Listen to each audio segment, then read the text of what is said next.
अडीच कांदे, कोथिंबीर, टमाटा, अद्रक, खोबरं, लसूण हे सगळं भाजून घ्यायचं आपल्याला फुटाने सुद्धा घट्टपणा येण्यासाठी.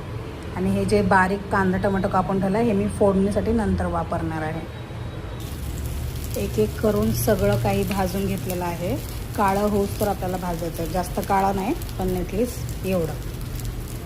सगळं काही भाजून झालं आहे तेलात. आता हे मिक्सरमध्ये टाकायचं. त्यात थोडेसे फुटाणे पण टाकायचे आणि हे सगळं मिश्रण गार झालं की मिक्सरमध्ये वाटून घ्यायचं.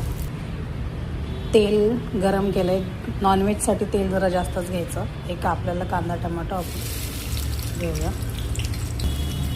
यात टाकूया कोथिंबीर तेलात टाकली की छान टेस्ट येते. फोडणी करताना तेलात टाकायचं. त्यामध्ये मी घेते आहे हळद, मिरची पावडर आणि हा घरचा मसाला आहे.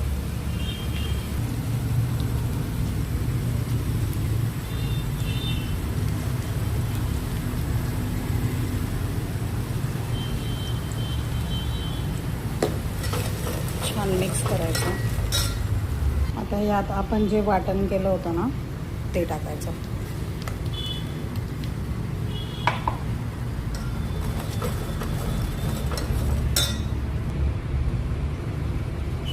आता या मसाल्याला छान तेल सुटूस्तव हा मसाला ड्राय होतोवर आपल्याला छान भाजून घ्यायचा.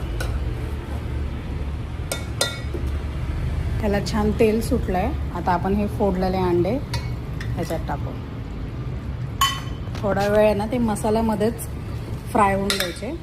नंतर आपण हे उकळलेलं पाणी ह्यात टाकायचं आहे. मसाल्यामध्ये थोडे अंडे फ्राय झाले की आता गरम गरम पाणी ह्यात टाकायचं. गरम पाणीच टाकायचं नॉनव्हेज भाजीमध्ये म्हणजे तरी राहते. मीठ आणि पाणी आपल्या हिशोबाने ॲडजस्ट करायचं. थोडासा चिकन मसाला तो टाकते. भाजी तयार.